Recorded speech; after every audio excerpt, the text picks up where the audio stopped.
guys, ketemu lagi. Jadi di video kali ini aku bakal lanjutin video dari video sebelumnya.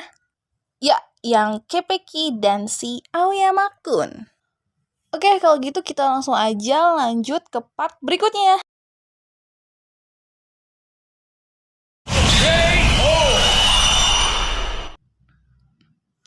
Saat mereka sedang berlatih, mereka dikejutkan oleh kaptennya yang tiba-tiba ia menjadi salah satu tim penggemar si Aoyama. Kayak kok bisa gitu.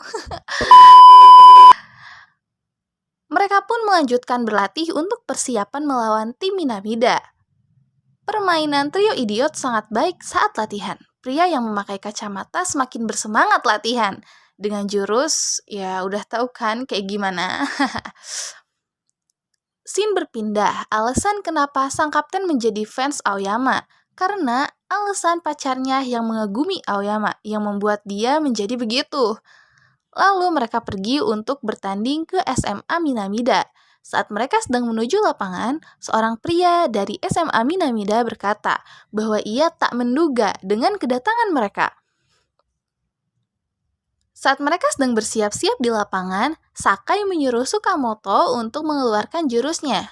Saat Sukamoto sedang asik menyundul bola dengan bokongnya, tiba-tiba wajahnya terkena tendangan bola pria tadi yang bernama Kadomatsu.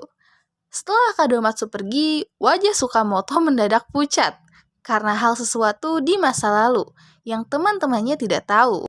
2,000 years later. Pertandingan pun dimulai. Tim musuh mencoba menghadang pergerakan Aoyama. Dengan mudahnya, Aoyama melewati mereka. Dan ia melepaskan tendangan ke arah gawang. Dan gol! Selanjutnya, giliran tim musuh yang menyerang. Saat Sukamoto akan menghadang Kadomatsu, ia tiba-tiba tidak bisa bergerak, yang menyebabkan gawang mereka kebobolan. Tak lama, Kadomatsu berkata bahwa Sukamoto tak berubah dari dulu seperti patung. Sakai pun mencurigai ada sesuatu dengan mereka. Babak pertama pun selesai. Sukamoto pun melamun di kamar mandi. Tak lama, ia mendengar perkataan tim musuh di sana yang berkata bahwa berkat permainan Sukamoto yang jelek, tim mereka unggul sementara. Mereka berkata lagi bahwa dulunya Sukamoto dan Kadomatsu satu tim, dan Kadomatsu sering membulinya. Dari situ, alasan Sukamoto saat bertanding menjadi jelek, dan kemungkinan babak kedua ia tidak akan bermain lagi. Di sisi lain, Sakai dan Yoshi yang mengetahui hal itu langsung meminta kepada pelatih untuk terus memainkan Miwa sampai selesai. Pelatih pun mengiyakan dan percaya kepada Sukamoto. Babak kedua dimulai. Kadomatsu yang mencoba untuk melewati Sukamoto kembali membiarkan Kadomatsu melewatinya. Namun ia berhasil digagalkan oleh Sakai. Lalu Sakai dan Yoshi menyemangatinya. Dari situ Sukamoto bangkit. Saat Kadomatsu akan menyerang lagi, ia berhasil menggagalkannya dan bola berhasil direbut. Sang kapten pun memberi umpan kepada Aoyama. Saat Aoyama akan menyerang, ia dikepung oleh 4 orang. Tak lama, Sukamoto berlari ke depan. Ia pun diberi umpan oleh Aoyama. Tendangan keras dari bokongnya membuat gawang lawan kebobolan. Jurusnya itu sumpah greget banget. Akhirnya alhasil mereka menang. Di mobil, seorang pria yang bernama Ozaki dengan temannya sedang membahas komik yang Ozaki buat. Komiknya itu sedang melambung tinggi. Sampai-sampai Sukamoto pun mengikuti komiknya. Ozaki kemudian menghampirinya dan berkata, "Apa manga itu bagus?" Sukamoto lalu bilang bahwa manga ini menurutnya manga nomor 1 karena sudah dicetak 10.000 kopi. Kemudian Ozaki pun pergi. Saat Ozaki di luar kelas, tiba-tiba Sukamoto dan guru bertengkar karena gurunya tak suka jika ada yang membawa komik ke dalam kelas. Lalu guru itu langsung ngerobek komiknya. Dan oh my god, Ozaki ngelihat itu. Pas guru itu lagi nelpon seseorang, Ozaki langsung ngambil HP-nya, terus HP-nya dibuang. Guru itu langsung minta ganti. Guru itu benar-benar marah.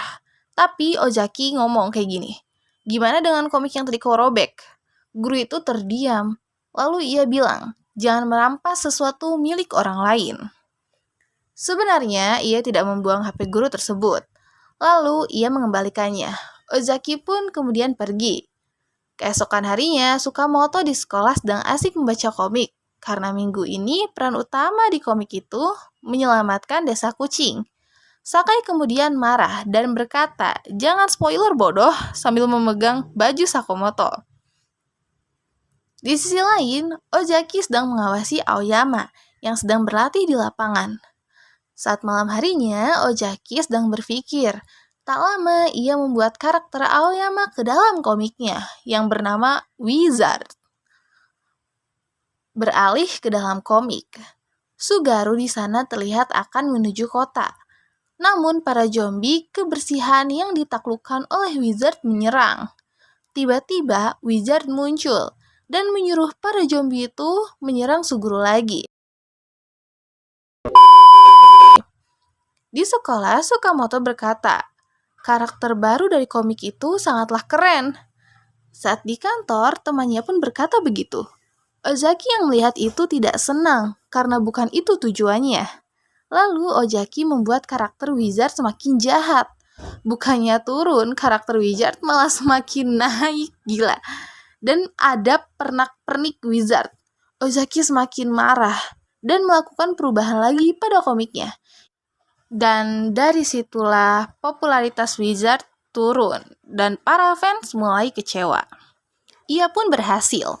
Namun di sisi lain, temannya sekaligus CEO dari kantor komik itu kecewa terhadap Ozaki, yang menyuruh Ozaki agar bisa melakukan tindakan lagi dengan komiknya.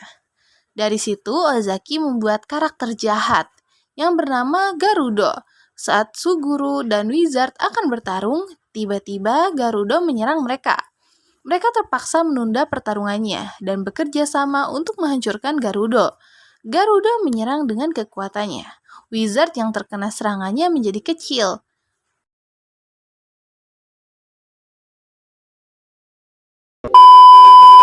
Di sekolah mereka kecewa terhadap komiknya yang membuat Ozaki bingung setengah mati. Meskipun ia sendiri yang membuat Wizard gitu. Kayak oh my god, dia ngapain sih gitu sampai mikir buat ngelakuin itu dan akhirnya dia sendiri yang bingung. Balik lagi ke komik. Tiba-tiba sangat mengejutkan, Wizard malah menyerang Suguru dan Garudo dan berkata bahwa ia penguasa dunia iblis penyihir yang sebenarnya. Popularitas Wizard kini kembali naik. Di tempat lain ada seorang gadis yang sedang berlatih basket. Moka di sana sedang melihatnya dengan wajah sedih karena ia kalian lihat aja sendiri ya. Nih aku kasih lihat nih.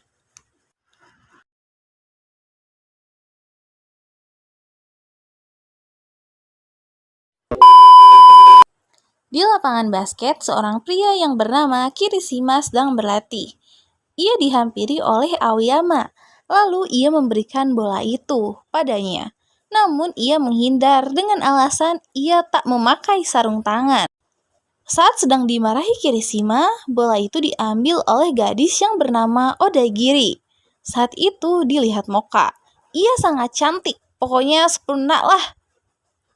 Namun di balik kelebihannya, ia tak pandai memasukkan bola ke dalam ring. Ya nggak apa-apa sih, lebih mending dia cantik. Terus cuma nggak bisa masukin bola doang. Alah gue, cantik nggak, main bola juga nggak becus. Hihi. Lanjut. Selain pintar bermain bola, Aoyama juga hebat bermain basket. Lalu Aoyama menunjukkan kehebatannya di depan Odagiri. Odagiri lalu berkata bahwa ia sangat hebat bermain basket. Aoyama pun membalasnya karena ia memakai perasaan. Odagiri meminta agar ia boleh memanggilnya master. Saat Odagiri pergi, Kirishima dan teman-temannya meminta agar ia tak mendekati Odagiri karena ia idola mereka. Pertandingan putri akan segera dimulai. Idola Odagiri menyemangatinya. Di sisi lain, tim musuh mengejeknya. Namun, teman Odagiri mencoba menenangkannya. Namun Odagiri gagal paham. Ia malah berkata bahwa akhir-akhir ini anunya semakin besar. Temannya marah sambil berkata, "Bukan itu yang mereka bicarakan." Pertandingan dimulai. Bola pertama berhasil dikuasai oleh Odagiri. Namun saat ia akan memasukkan bola, ia gagal. Lalu musuh mengejeknya. Serangan dari tim musuh sangat cepat. Gadis yang bernama Yamakawa berhasil memasukkan bola dengan cepat. Odagiri berusaha bangkit dan mencoba memasukkan bola. Namun ia gagal lagi.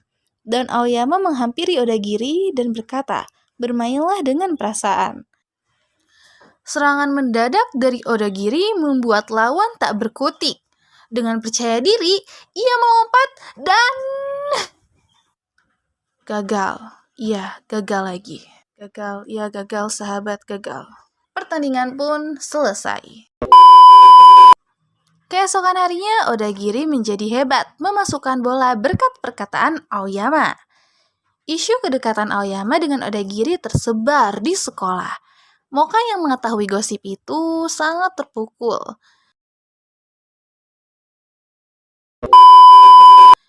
Di sisi lain, Aoyama dan Odagiri beradu panco di kelas. Odagiri sedikit lagi akan menang, tapi tiba-tiba kancing di bajunya lepas, yang membuat ususnya Odagiri kelihatan. Para siswa di sana langsung panik, plus bahagia ngeliat itu. Odagiri kemudian pergi dari sana bersama temannya. Keesokan harinya, Aoyama memberi sarapan buat Odagiri. Dengan syarat, ia besok harus membuatkannya lagi sarapan untuk Aoyama. Isu mereka pacaran pun tersebar luas. Besoknya, benar saja, Odagiri membawa sarapan untuk Aoyama. Mereka dilihatin para siswa di sana. Saat Aoyama akan memakannya, siswa di sana mengganggunya dan memakan sarapan Odagiri. Lalu Aoyama menyuruh Odagiri untuk melihat pertandingannya minggu nanti. Odagiri langsung mengiyakan. Pertandingan pun dimulai. Odagiri datang dan menyemangati Aoyama. Setelah Aoyama mencetak gol, ia menghampiri Odagiri dan ia memberi tos kepadanya. Teman-temannya yang mengetahui bahwa mereka tak pacaran sangat bergembira, dan Moka kembali semangat setelah melihat itu.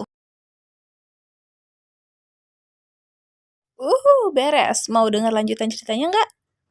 Kalau mau, kalian jangan lupa untuk di-subscribe dan nyalain tombol lonceng notifikasinya, biar gak ketinggalan video terbarunya lanjutan dari video dari ini, oke? Kalau gitu, aku pamit dulu, ketemu lagi nanti. Bye-bye!